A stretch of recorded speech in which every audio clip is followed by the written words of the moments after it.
Well, and it is my great pleasure to welcome to the podcast today Adrienne Daly. Hi, Adrienne, Hello. and glad to have you with us today. And as folks are going to be able to tell from your bio, you have a really interesting background in which you have provided yourself with a pathway to a PhD in rhetoric and composition.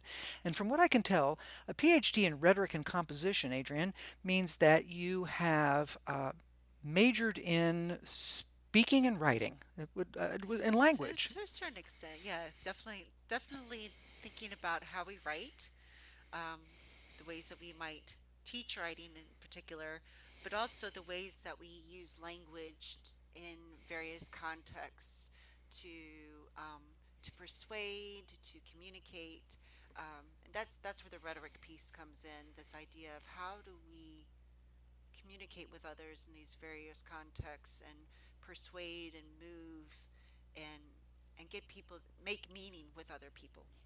Make meaning with other Hmm. people. Now, that's an interesting concept because we're used to, especially in this series podcast, talking about making meaning for ourselves in language and Hmm. then sharing it with others. Explain a little bit more about that concept. Oh goodness. Well, so first of all, language is not something that we just use for ourselves, right? We use language to share our ideas with other people. And Hmm. so there has to be some common acceptance of the sounds or the marks that we're making, that we have to be able to commonly accept what they mean Hmm. in order to be able to share our ideas successfully, right? Hmm. So,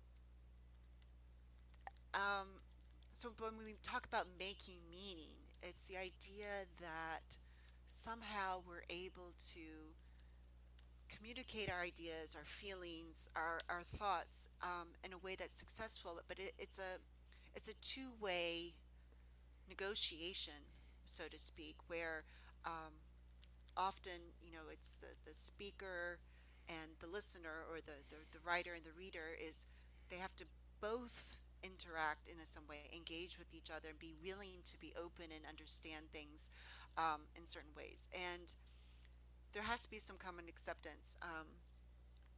So rhetoric has there's lots of different ways to understand rhetoric, but one of the ways I find really interesting that's been coming up and out a little bit is something called cultural rhetorics. Hmm. And it really looks at the ways that different cultural groups, and we can talk from everything what's called small cultures.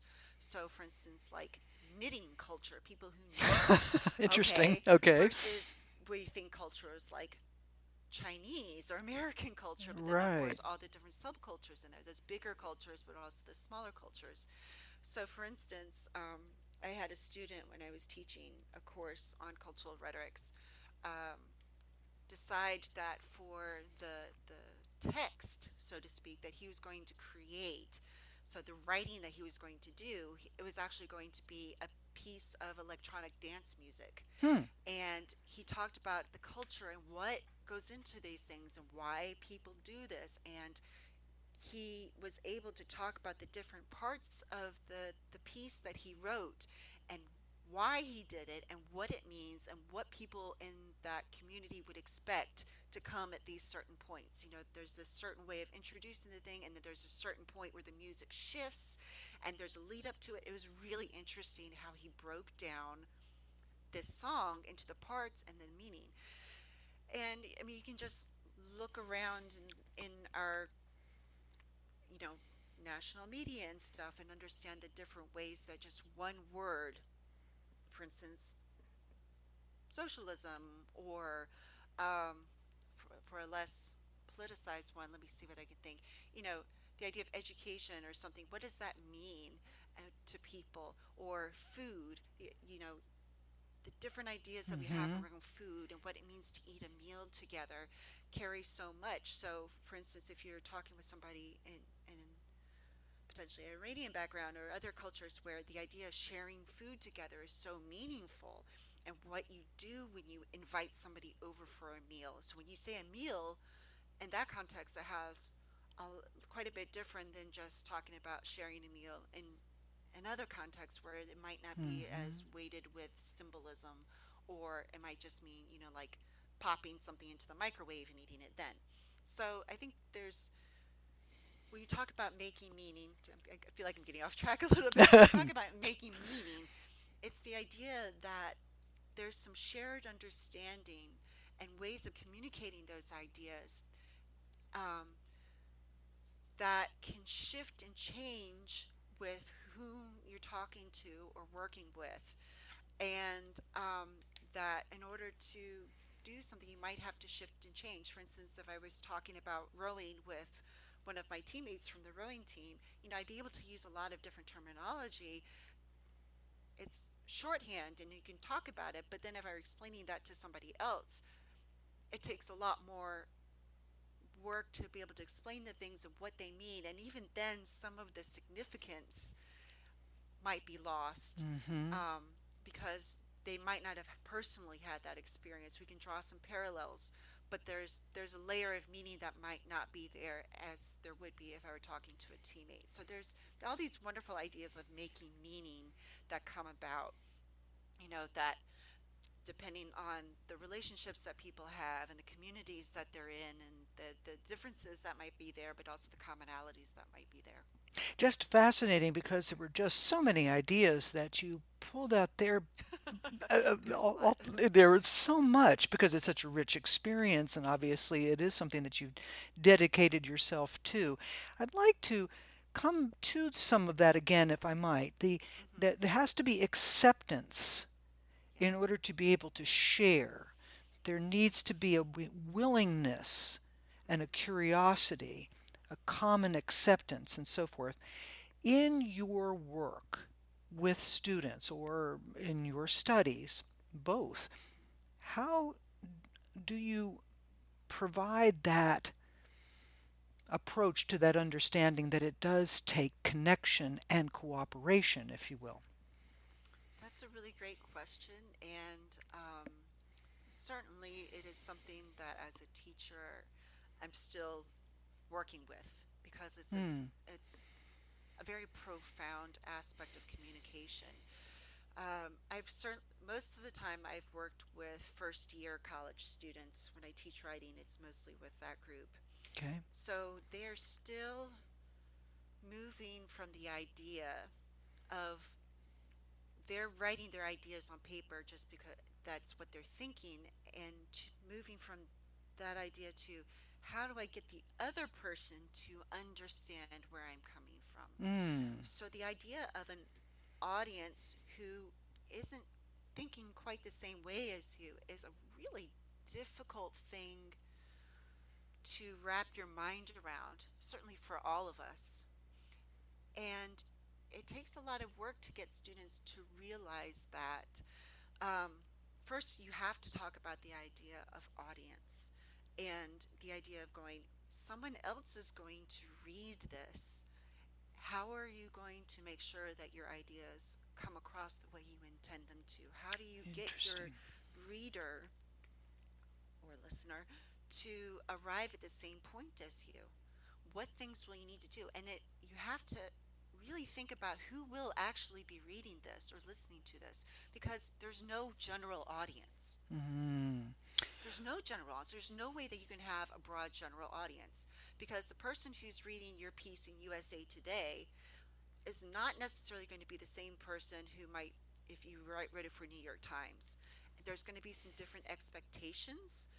Even the publications themselves have different ways that they expect you to write that piece. So even if you were to take the exact same idea and more or less the same piece and try to move it between the two, you're still going to have to make changes to it. And you should make changes to it to be able to work with slightly different audiences. So people are coming, again, going back to even just the use of one particular word, people might have different experiences, different knowledges, different understandings of a particular word. And you have to keep that in mind as you're writing. If you really want to get across, you're just going, this word could mean different things, and how do I make sure that people understand what I mean when I say this word? Likewise, I might think it's a very obvious thing to say this, like everybody should learn languages. But that might not be an obvious taken for granted conclusion by my reader. Hmm. They might need a little bit more persuasion to even accept this foundational fact that everybody should know more than one language, right? Right. Hmm. So working with students to help them understand, to think and analyze their potential audience is the really important, um, although rather difficult part. So that's an important part, just even talking about that idea and helping students to think about audiences and analyze for audiences. And then it's also the experience of having their work read by different people. So many college writing classes, and frankly, classes that use writing in general, whatever the discipline, um, it, students benefit from having other people read and give feedback on their writing so Hmm. that they can understand that somebody reads it and might understand it differently or might not understand something because the student is writing in shorthand, so to speak. Interesting. So having that feedback, having people review your work and give you, be thoughtful, and you have to teach people how to do feedback because most people can't get past the surface level of like, this Mm. sentence doesn't sound right, or you forgot your apostrophes or something like that. So having people to work with them on going, how do we give constructive feedback as readers is another part that comes into play, certainly in the writing classroom, but in general as well, getting students to think beyond that, and it really allows them to start going, how do I how do I get the reader to be on the same page with me? Feedback. Hmm. Let's go for that for just a moment, but take it back to the Yeah, cultural and linguistic yeah. background. What actions do you have in your courses or in the writing that you have done and the research that you have done about the nature of feedback that isn't just about, as you say, sentence structure or the use of the semicolon here, but about the language and culture that they bring as readers or listeners to what's been shared? That's a good question because, to be honest, I don't think I have reached that level in my classes with my students about having them think about that and use that as part of their feedback. Hmm. Um, But you seem to have but worked with I it in think the it's. other direction, right? Right, that Mhm. having the writer or the speaker being aware of the potential cultural linguistic diversity. I mean, you had just said, Yes, about there's no such thing as a general audience. right. So and what we're talking about is analysis on multiple levels, Okay. um, which this kind of analysis really has to come from encountering difference. Hmm. And a lot of freshman students and a lot of people in general haven't quite encountered enough difference to realize that they even have a culture. Um, so they have to be able to spend more time thinking about themselves as a person and who has distinct way of looking at the world. And I'm really serious that we do have students think about their own cultures, and I think that it is an important step to also have them think about how their culture and experiences might change how they are readers and how that might change how they read something from their classmate. Mm-hmm. So I think that's a wonderful point that you've just made there. But if, even further back is being able to do their own analysis of themselves is is really important, and that's going to come by pointing out that they do have a culture, and doing, there are things that I've seen other teachers doing, um, where they have students really reflect on who they are and what they think and stuff like that. I've done some of that in some other classes, Mm-hmm. but and it really is the students were going, I don't have a culture, I don't think I have a culture. I'm like, yeah, you definitely do. Mm-hmm. But it can be really difficult at that for a lot of the younger students in particular, because they, like I said, they haven't encountered enough differences to see themselves clearly, if that makes sense. it, So it's it creating those opportunities for them to do that, and also going, as this is something that we're going to plant. It's a seed that we're going to plant, and it's not necessarily going to flower anytime during the semester.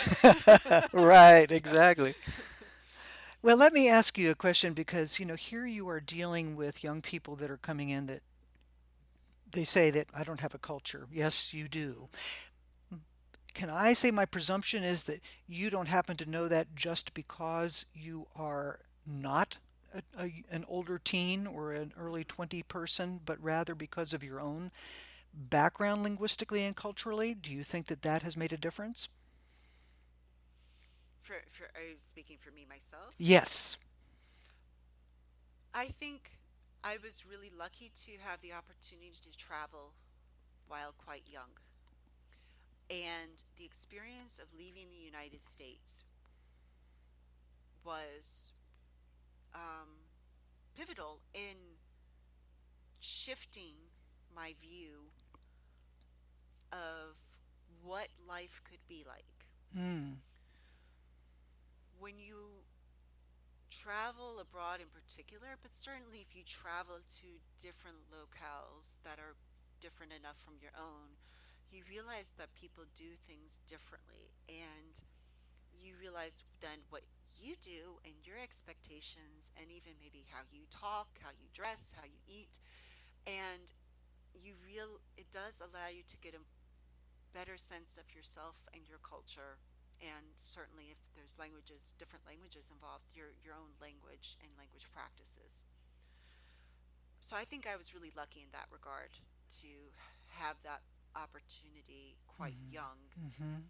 and then to pursue further opportunities to really place myself in different places where I encountered stuff and was able to think about that. Tell me about some of those that you might consider to be of high significance for your own personal development and what you apply to your work now. hmm Well, certainly one of the most um, notable, distinctive experiences was living in Japan for 2 years. Ah, So going over there for 2 years, and I didn't know Japanese going over there, so it was a new language for me entirely. And certainly there were people who spoke English around me, but there were few that were quite, and I'm always hesitant to use the word fluent. They weren't as fluent. They were able to use English and help me understand things, but it wasn't an easy communication the same way that you would have with an English speaker. So it was, a really good experience of kind of using a lot of the context to make communication happen. Um, but it also because Japan was so different from the Western cultures and places that I had been. The food is different. They drive on the different side of the road. The ways that they drive are different than what I experienced. The ways that they think about something. And I have a great story. A funny story from that, which really emphasized for me a kind of a little theory that I had, is that when you travel and live overseas, you go over there and at first you're like, wow, things are so different. This is just different. You notice all those surface differences. And then when you're there for a while, it's kind of like, oh, well, you know what? Down at the bottom, like everybody's really the same. You meet the same kinds of people. Some are really great, some are not so great. You've got people of all kinds, and all of us are just, working and living and eating and doing our things. And then you'll have an experience that really shows that even beyond that, there are some incredibly deep differences just in the very ways that we understand our world. And so I have two stories, and I'll try to tell them, and they're both actually the same woman in both of these stories. But okay.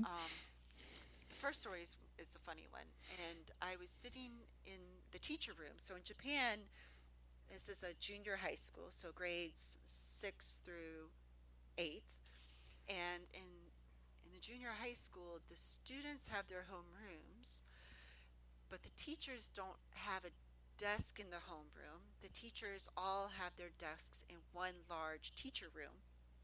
So there's an interesting difference for you. And so in the mornings, all the teachers are gathered in that room and they have a meeting, and the teachers' desks are grouped together based on their grade. And so all of their things are in that one large teacher room. And Okay. then they go to the classrooms to do their teaching.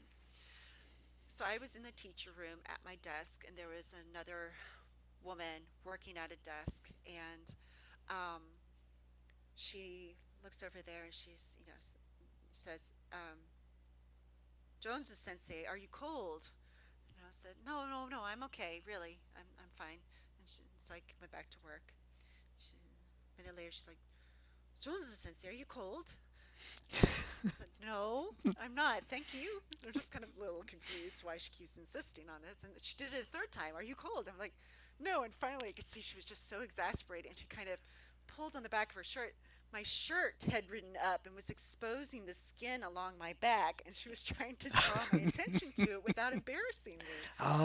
But of Oh, course, I didn't clue in at all, and the poor woman embarrassed her own self by trying to not embarrass me. And so that was a really interesting experience of going.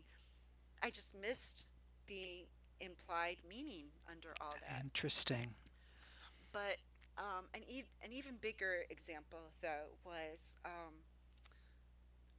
one day I was teaching in a classroom, and I was walking. There's the school had outside walkways between some of the wings. And I was walking, we found that a baby bird had fallen out of its nest. And I went, oh, baby bird. And of course, the natural thing is to go, where's the nest? Oh goodness, I don't see a nest. I don't see any parents. We have to take care of this bird. So I pick it up. I find a little box and I put it in and I bring it into the teacher's room and see if I can figure out what to do for food and stuff like that. Food and water and taking care of this bird, because if we don't take care of this bird, it will die. It could potentially die. We don't want to just abandon it and leave it there to fend for itself because it will die. So we have a moral responsibility to see what we can do to save its life. So it's in the teacher's room and I'm trying to take care of it, and this lady comes over and she looks at me and it's almost anger. This anger, I was like, what are you doing with this bird? I'm like, I'm trying to take care of it. And she got angry at me. She said, you that if that bird dies, it's basically best as she could describe it. And I think we might have even had to have another one of the English teachers come in and translate or something. It's like, if that bird dies, its soul is now your responsibility. You are responsible for its death. You should have left it out Mhm. there Mm, because wow. that was its fate. Now you have come in and tried to alter its fate. And so it was profoundly different understanding Interesting. of what I should have done in that circumstance. And I just remember just being floored by that idea. So that there's this incredible fundamental difference in understanding the world and understanding our role in it that completely changed the way we would have responded in that situation. So I just found that really fascinating. And it's interesting because the words that you used to go back Hmm. to connect that with the I don't know, I have a culture, we all there's some differences and so forth. You mentioned I had a natural reaction. I Yeah, had a moral exactly. responsibility, but in Hmm. fact, both of those actions Are not natural. Different kind of morality. fascinating.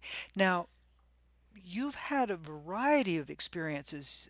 You had an exchange student in France, were you, for Hmm. example? Yes. You lived in Canada, if I Yes. understand.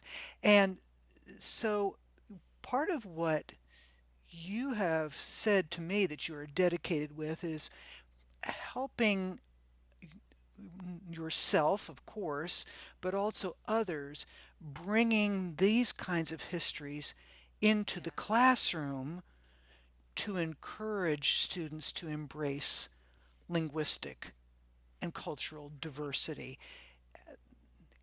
Connect that a little bit then more. Sure. So having, I'm able to say the words natural reaction and moral responsibility because I was able to reflect on that experience, Mm, right? okay. So I was able to, like look back at it and go, this is what I understood as a natural reaction. This is what I understood as a moral responsibility. So being able to talk about that and being able to articulate that is really important, right? So you have to have the experience, but then you have to be able to reflect, and then you have to be able to articulate it. Um, but one of the things I think is important is that we have to bring those experiences with us into the classroom and highlight the idea of differences. I think stories like that can Hmm. help students to begin thinking about how they would have reacted in that situation, having them reflect how they might have acted, them reflect on what does that mean for them in terms of their own cultural understandings, and then of course taking the next step of being able to articulate. So you have to present opportunities to students to be able to think about these things, to be able to encounter things that could be potentially different, Hmm. and use those um, thoughtfully to have students then be able to craft ideas about they themselves, but then start to understand that other people think and act and view the world differently. And then, only then, once we can start having that understanding, can you then think about, well, if that is the case, then how would I reach out to them? How would Interesting. I then communicate with them? Hmm. So, so one semester in a college writing class is incredibly tight to try to fit in a lot of these I things, would on top imagine. of with a lot of the other stuff that we want to be able to cover with students. So Yes, I it's can very, very imagine. difficult. Hmm. Um, so, you know, you can only do so much with students, but being able to bring in your experiences and talk about them is an incredible part. And a lot of that also involves language. So, going in and exposing students to somebody who might not speak the same way as they do, or, the idea, another important idea that I bring in is the idea that we don't, people in the world don't just write in English. Interesting. Okay, certainly. And one of the things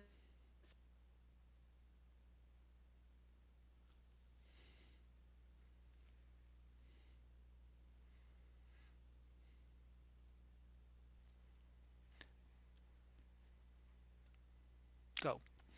Okay, so getting students to realize that, we don't write in English all the time, all around the world. Students are coming into the classroom with this idea of English only. When we write, it's in English. And so I think there's more that can be done, certainly at the K through 12 level, but also at the college level to encourage students to think about writing as more than just English.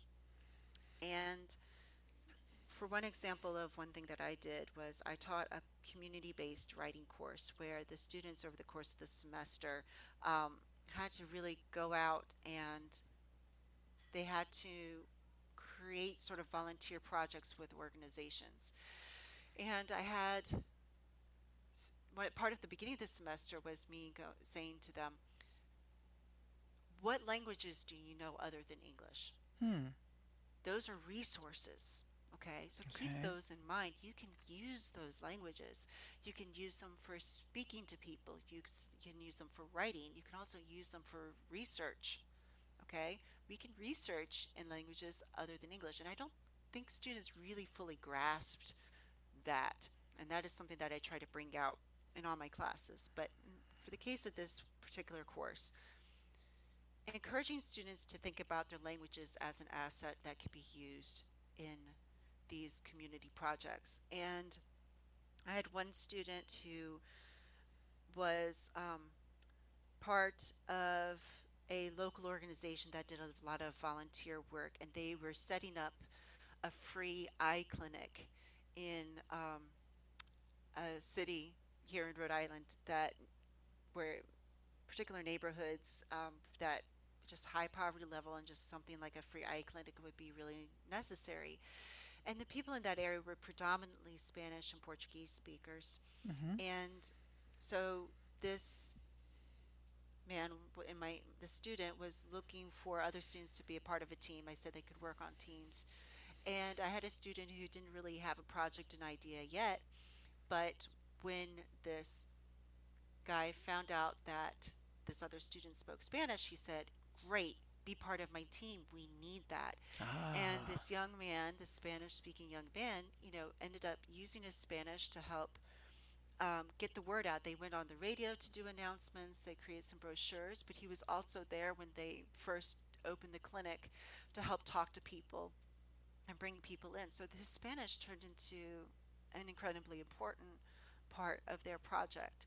And students don't necessarily need to use all of their language resources, but it's important to un- help them understand that all of our language background um, is important and can be used, and that they shouldn't just shut off and put to one side any of their languages, whether it's Spanish or whether it's Chinese or whatever. They can't, that they shouldn't. It's an important part of them, and that they are just as valuable as any other, as using English, for instance. But certainly, that's also true for any kind of language variety that a student might bring in. So whether we're talking about, an African American student bringing in the, they might be from a community that uses Black English, and so they're bringing that in, and that's an important part of them. There's a whole cultural wealth and language knowledge and linguistic knowledge that comes with that. Mm-hmm. Um, to students who might be from, more rural areas where there are different ways of talking and understanding things, so this is where we get back to this idea of making meaning, is that you can write a certain way for like the Atlantic or New York Times. You would write in a different way for ESPN, but then you would also write and talk a different way if you went, if I went back home to, you know, rural Mm-hmm. Virginia, then I'm going to talk differently to Mm-hmm. folks than I would sitting around the table in my department here in Rhode Island in a college or something like that. There's just different ways of talking about ideas and explaining things, um, and ways of sharing ideas and sharing that community, as well. And we shouldn't stigmatize any of that, and we shouldn't shut it off, but instead understand that flexibility. And students intuitively do that. I talk about, going, let's let's say that you need to communicate something to your grandmother. A, what modes of communication are you going to use? And the way that you talk to your grandmother is going to be different than if you're going to get in touch with your friend. Yeah. Yeah. And you can Yeah. shift between that without even thinking. We do it intuitively. So it's how do we bring that intuitive thing and bring it into the writing that we do, and Mm. thinking about that. And because, especially in school, people take writing as this really structured, formal thing. When we're going, it's just writing in different ways. There are different structures, there are different modes, there are formats, there are genres, but it's just a matter of learning them Uh-huh. and understanding them as patterns and ways of thinking and ways of doing that you're just going to pick up. And once you start being able to analyze them and being able to pick them up, then you can go anywhere and start doing that. So, it's more than just teaching them how to write an essay. Well, what is an essay? What is a letter? What is a memo? What is an email? What is a research report? And then how do you think about understand those different parts so that when you get into the workplace and your boss says to you, "I want you to write a white paper," and you go, "What the heck is a white paper?" You don't freak out too much, and then you go Mm-hmm. figure out. And no joke, that happened to me. I was like, "I want to present an idea." And my boss said, "Okay, go write a white paper." I had no idea what that was. I'd never heard of it, but Ah. it's a particular genre that is used in the business context. And so I had to go learn it, figured it out. I was like, "Oh, I can do this because I can see the different parts." And so giving the students the ability to break that stuff down and then figure it out and use it based on what they already bring to the classroom the knowledges that they have, the intuition that they have, that you write and speak in different ways, in different contexts, and to different people. So it's just building on that and bringing that to their attention. Powerful, powerful stuff. You have quite a few resources that you have provided for us in that's going to be on the website, is on, Yes. is on the website, and Hmm. a lot of them have the word translanguaging as it. Is this Yes. related to what you've just spoken about, or can you define for us and help us to understand translanguaging Hmm. and translingualism? Yes. So translingualism is a term. I'll start with that one. It's a term that is used in my field of composition and rhetoric, but primarily composition. Composition being the study of writing, and also how we teach writing. The teaching component is a large part. But translingualism is this idea that came out about 10 years ago, um, where it was drawing attention to the fact that there's something a little, the ways we use language are much more fluid than what we typically think about, as the idea that we move this, again, going to this idea that we move between different uses of language, the different varieties of a language that we might have, or Hmm. even different languages themselves, that they're always present in our minds, so to speak. Um, so there's this idea of the fluidity. It's not creating compartments between the different languages or the Ah, different varieties. okay. It's not you're monolingual. It's not that you're multilingual. It's that the translingualism, there's that trans means that fluidity and movement. Okay. Okay. Interesting. And so one of the big ideas of translingualism is that language difference is not something that's wrong. When you encounter something that seems unfamiliar or seems wrong, it's not language as an error, it's just something that is different and something to be curious about, to try to navigate and go, okay, they're using this word or phrase differently, and I'm not sure about it. Let me see if I can understand what's going on. And it's something that we need to expect. And trying to understand la- languages as resources. And this ties into some of the second language teaching and learning that you can come across, where people want to keep that original language out. I Interesting. don't want you to draw on your English in order to understand French.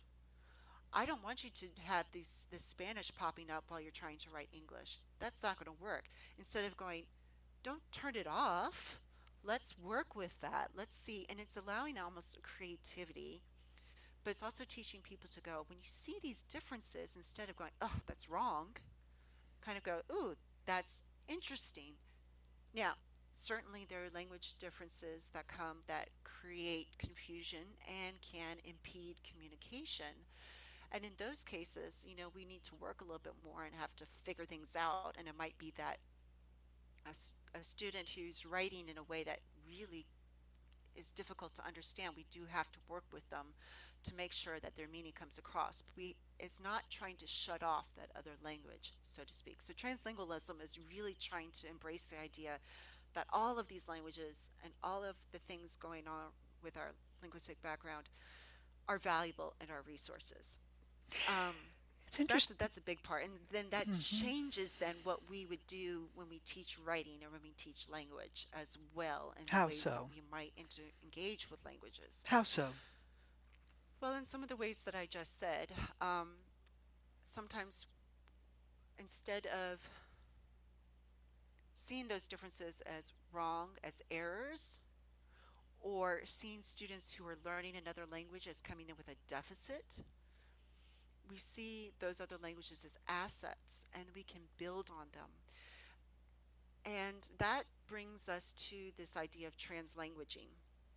So, translanguaging actually is a term that has multiple different meanings depending on the context that you're using Uh-huh. it in. It The original idea of translanguaging was actually in a K-12 learning environment. It's the idea that students come in with multiple different language backgrounds, and it's often used to talk about classrooms. It actually originally came out of a Welsh English context, where the idea is that students use their Welsh to learn English and also vice versa. So, this idea that both languages are present in the classroom and can be used to help students learn, Mm. but also not just to learn the subject matters, but also to learn the languages themselves. And it has been taken up um, in different contexts around the world, but in the US, and I the resources I point to Ophelia Garcia because she's done so much work with this, and just a lot of her um, publications do a great job bringing this and what does this look like in many different contexts. And so she's a great resource that way. But it's the idea of um, teachers using their students' existing knowledge about language to help them learn. So it might be something as simple as, you're working in a classroom, for instance, like, New York City elementary classroom where you're teaching about, the life cycle of trees. And so you might draw a tree on the board and then you go, okay, so what's the word for this? And then, one sentence, student says tree, and another one says arbol, and then another says, whatever. So it's the idea that, okay, we already work with the existing idea of what this is, and then we bring that in. So we honor and recognize um, that those languages are already there, and how can you bring it out? And so building off of that and then adding onto it. So, okay, well, this is tree, this is arbol, so both of these words use this, and then let's move on to this. And how would you use this word? What's the word that you would use for this, and how do you understand that? Pulling from those things and then adding the language onto it, building up the concepts from that. So, translanguaging is initially used to describe pedagogical approach to honoring, recognizing, and then building on students' existing language resources, language knowledge, and backgrounds. There's another way that we can use translanguaging, and that is to talk about that it's synonymous in many ways with the idea of code switching Okay. and code meshing. So, code switching is the idea that you move between two languages. So, somebody and again, these terminology, if we get down into the if you Mm-hmm. get down into the really um, hardcore academic research on it, it can get really nitpicky. So I that's why I tend to like translanguaging, because that's the term I use to refer to things that some people call code meshing, some people call it code switching, and there's arguments as to why you shouldn't use code switching and why it's a big debate that I don't really want to get into right now. But the translanguaging for me is, and for other people, I'm not the only person using it this way, is similar to that. The idea that you move between your languages and that there's a fluidity and that you're always accessing these resources and making choices about what language, what word, or what phrase or what idea you're going to be pulling out and how you're going to express it. So translanguaging can look like you're writing an English, like a pretty standard, what we consider a standard English text, Okay. but there's decisions going on. So, for instance, if I stand in front of my class and I'm getting ready to greet them, I can decide, am I going to say, hey, y'all, and have my bunch of, Northerners kind of look at me like, wait a minute, we weren't expecting that. Or, hi, everyone. Translanguaging is that those choices are present all at the same time. I could even decide to toss in a bonjour, or, Mm-hmm. hola, or something like that. It's the idea that we do have choices and we decide based in the situation and the moment what we're going to use. Uh-huh. And sometimes it's not a choice. Sometimes it was just like the only way I know how to say it is this way, and that's what comes out. Um, but Translanguaging is just beautiful because we do it so naturally. And for those who really have some pretty distinct language varieties or distinct languages that they're working from, they're all present in there. And they can, it's just like a wealth of resources that you can choose from. And so, one of the things I think is important is that for those of us who teach writing, teach anything, and yeah, talk about this in could talk about this in sciences as well. It's Hmm. like how do you bring that existing knowledge out from students? How do you let in what ways can you let them work with what they already have Uh-huh.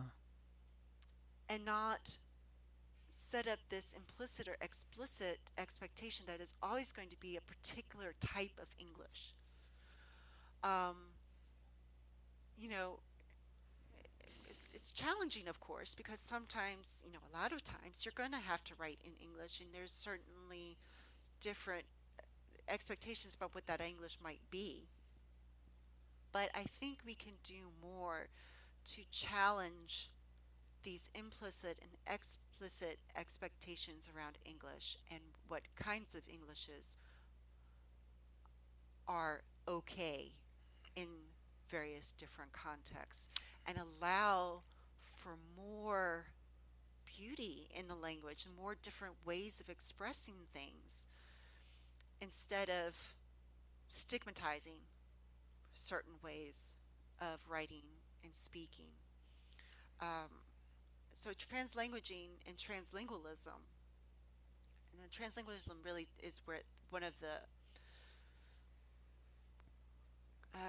what would you call it? Not quite ideologies, but kind of a movement to Mm. push against the idea that there's only one right way to write or speak in a particular context, but kind of going, let's explore that a little bit.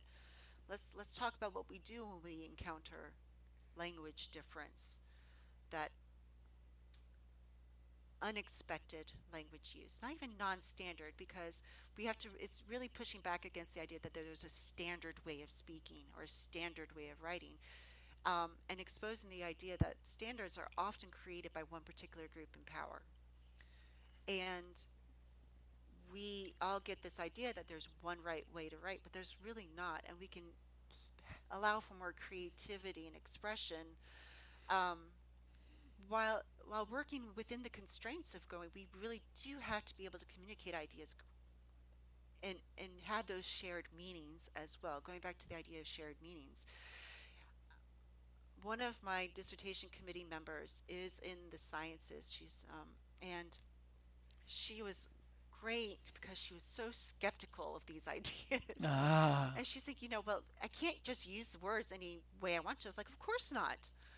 Of course not. And I can't just start speaking French to my students if I walk into the classroom because they're not going to have any idea what I'm saying. Mhm. There has to be a shared language.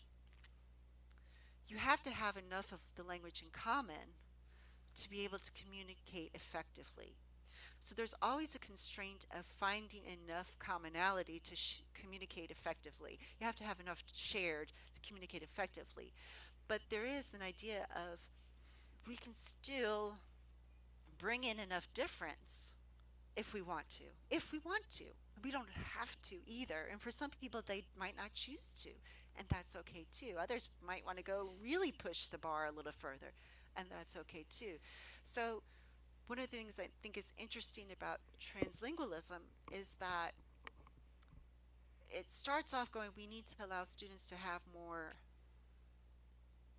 room to use their various linguistic resources.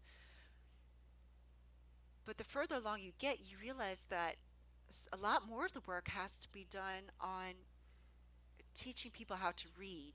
Mm. How do you encounter language difference and not immediately brush it off or stigmatize it? Wow. You That's a know? yeah. That's a So, it's funny because it's definitely changed how I view certainly the way I work with students writing when I teach, but it also affects the way I edit now. oh. In what way? Well, editors, we're gatekeepers to a certain extent. we read something and we go, how do I make sure that this is correct in a way? This this spot needs a semicolon or this needs an apostrophe. There's grammatical aspects to it, but also we can get into the sentences and going, how do I make sure that this is communicated effectively to the audience? Well, we can really get really nitpicky and go, well, you can't use this particular phrase because that doesn't make sense. But like No.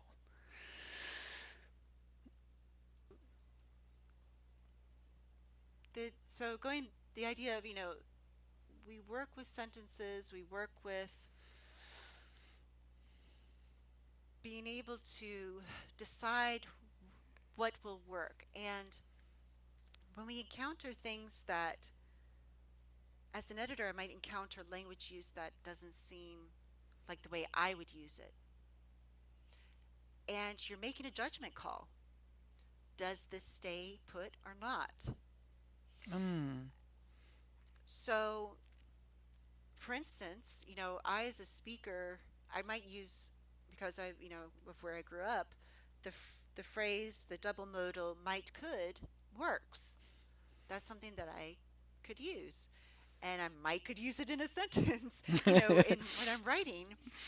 And an editor might see that and decide that that should not stay because for them it seems wrong. But an editor who might be coming from a more translingual perspective might say, well, you know what, this works because there's a nuance there that even though I as an editor might not use it and I don't think it sounds standard, so to speak, it does make sense and I don't think I need to take it out. It's not such a big thing that it would cause confusion, for Mm-hmm. instance. And so, for instance, I edited something recently where it was a combination of text that was coming from some American English speakers and writers with bits that of English English texts that were written by people who were not native speakers but had been learning language but also were often English teachers themselves. And you would read things and it would not be phrased the way we would phrase it in American English. And things that were probably considered grammatically incorrect. Maybe they used a plural when they should have been using the singular or vice versa, or they forgot their definite article or something like that. But it was it was these things were coming and they were their own words, their own narrative as part of Mm-hmm. this text. Mm-hmm. And so, in working with the supervisor for this project, just made the decision to not really change it, that we would just leave these quote unquote errors in because that was the voice of the person writing. And we wanted to say, if there is something where it was really unclear, we might make the decision to tweak it a little bit. And I think there was one spot where it was really unclear. And then there was another spot where a person used a term, justicier. And I was like, that's not English. I'm like, this is French. This is really cool. It was, like kind of a Robin Hood character. But that was the word that they used, and they just put it in there. It's like, we're going to leave it in there, and then we'll add the brackets to indicate what this would be in Ah. an English thing. Okay. So it's this idea that you're honoring the way that people are speaking, and you're not trying to cover it up in the way you think it should be. So as an editor, I've had to be a little bit more thoughtful in what I go and change. And as an editor, you do that anyway. You have to honor the voice and the phrasing and the ways that your client, the person, the writer is doing things. You can't go in and change things too much, obviously, especially. But I think it's made me even more thoughtful and maybe things that I would have changed in the past because they didn't sound quite right. Maybe a preposition wasn't quite right. I go, nope, I'm gonna leave that be. It's not that important. But there's again, it's a judgment call. So you have to, and as writers, we have to make those judgment calls too. You know, so Mm-hmm. to what extent can I leave this here? And then for folks who are coming from backgrounds where their language use in particular is stigmatized, a lot of times they have to make really tough judgment calls. They can't, there's not always that flexibility and go, well, I'm just going to stick this random preposition in any way I want to. Who cares? Because there's a power balance there going on. So Hmm. they have to, sometimes they have to go for what's considered a more standard version because of the power imbalance. If they don't do it this way, then they could miss out or be not considered for something. So language Hmm. is just so interesting in the ways that we make judgments about how other people use language, and those could have extraordinary effects, on people being able to get a job or, somebody passing a class or something like that, just based on judgment calls that we make. So I think learning to encounter language difference in the reading and writing and being more willing to be flexible with what you're hearing and negotiate those differences instead of just dismissing them as bad or wrong, I think is really important and really powerful. That's beautifully said, and thank you so much for describing it so thoroughly. And so, take a moment now, just again, imagine our listening audience. You turn Yes. to that audience and you say, as for you, I would like to advise you this, invite you this, warn. What is it that you would like to do as you turn to the audience today? I would like to invite people to do, I think, two things. First is to really think about their own language histories. And by language history, I mean both the languages and language practices that they already have and use, but also the experiences around language that they have. So to really consider their own language histories and to ask themselves how they bring that into the classroom or how they bring that into their work and whatever they're doing. And can they do more to bring that in and be more visible or audible and more open in that to encourage diversity by bringing in their own diversity? So that, I think that's my first invitation. The second Okay. invitation is to encourage people to be more flexible in responding and listening and reading other people's language practices. Um, to not always expect or insist on exactly the same language practices, that when they encounter things that they might see as wrong or different, to sit with them and to ask, does this really impede communication or do I really understand it just fine? It just sounds different. To be more to and to encourage others to do that as well. Um, we need to break away, I think, from the ideas that there is one right way to speak or write, and to be willing to have ourselves challenged as readers and listeners, um, especially when we encounter speakers or writers who speak or write with an accent, so to speak, Hmm. or use language in different ways than what we expect. To really just kind of go, this is cool, this is amazing. And I think for those of us in particular who, whether we're teachers or editors or whatever, to not be so quick to change or to mark down things that in the past might be seen as wrong, Okay. to allow more difference in there and to be able to navigate and negotiate that a little bit more. You know, you've been talking about encountering differences, and here you just made a very poignant invitation to everyone, and I thank you for it because to be able to accept, to be able to diversify, to be able to negotiate, engage, and be around. Fascinating. Thank you so much, Adrienne, Welcome. for providing such insights in so many directions today. It's been a great pleasure to talk with you. It's been an interesting one for me to voice these thoughts. So thank you. Mm.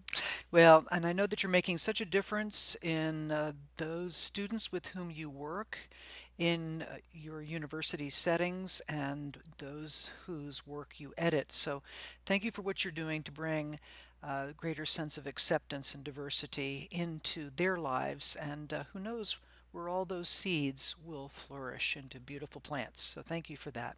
Thank you. And do take care. Thank you. You too.